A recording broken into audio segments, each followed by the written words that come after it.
ഇപ്പം ഗാസ എന്ന് പറയുന്ന ഇഷ്യൂ നമ്മൾ സംസാരിക്കുമ്പോൾ എല്ലാം സേവ് ഗാസ എന്ന് പറയുന്നു.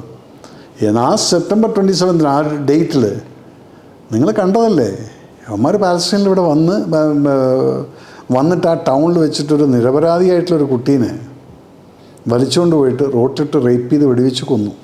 എന്തിന്? അവൾ ഡാൻസ് ചെയ്തു അവിടെ ബാറിലകത്തോ അതോ പാർട്ടിക്കകത്തൊന്നും. ഇതിൽ നിന്ന് തുടങ്ങിയിട്ടില്ലാണ്. അപ്പോൾ ഇവിടെ അവന്മാർ വന്ന് കുറേ വെടിവെച്ചിട്ടങ്ങ് പോയി. ഇത് കഴിഞ്ഞ് ആ രാജ്യം തിരിച്ചടിക്കാൻ തുടങ്ങിയപ്പോൾ നിലയും വിളിയും കൂട്ടി സേവ് ഗാസ. നിങ്ങളെന്തിനാ വെറുതെ ഇരിക്കുന്ന ആൾക്കാരെ ചൊറിയാൻ പോകുന്നു? ഈ ടെററിസം വാട്ട് ഈസ് ഇറ്റ്? വെറുതെ മനസ്സമാനത്തിലിരിക്കുന്ന നമ്മളെപ്പോലുള്ള ആൾക്കാരുടെ ഇടയിൽ ഈ ചിന്താഗതിയായിട്ട് വരുന്ന ആളുകൾ വന്നിട്ട് ഉണ്ടാക്കുന്ന പ്രശ്നങ്ങൾക്കാണ് ഇതിന് ടെററിസം അല്ലെങ്കിൽ ഫെനറ്റിസം എന്ന് പറയുന്നത്. ഈ ഫെനറ്റിസം വന്നു കഴിഞ്ഞിട്ട് അടി കിട്ടിക്കഴിഞ്ഞ് ആ സമയത്ത് നിങ്ങൾ 10, 15, 50 ആൾക്കാരുണ്ട് വന്നു ശക്തമായിട്ട് നിരപരാധികളുടെ കുറേ ആൾക്കാരെ കൊന്നിട്ടങ്ങ് പോയി. പക്ഷെ അപ്പുറത്ത് അവൻ്റെ രാജ്യം ശക്തമാണെങ്കിൽ അവരിങ്ങ് വന്ന് അടിക്കും. അതാണ് ഇവിടെ നടന്നിരിക്കുന്നത്. അതിനിവിടെ നിങ്ങൾ നിലവിളക്കം മണ്ണെണ്ണ വിളക്കം കത്തിച്ചിട്ട് സേവ് ഗാസ എന്ന് പറഞ്ഞുകൊണ്ടൊന്നും സേവ് ഗാസ ഇല്ല. എന്തായി? ദേ didn't even bother for it.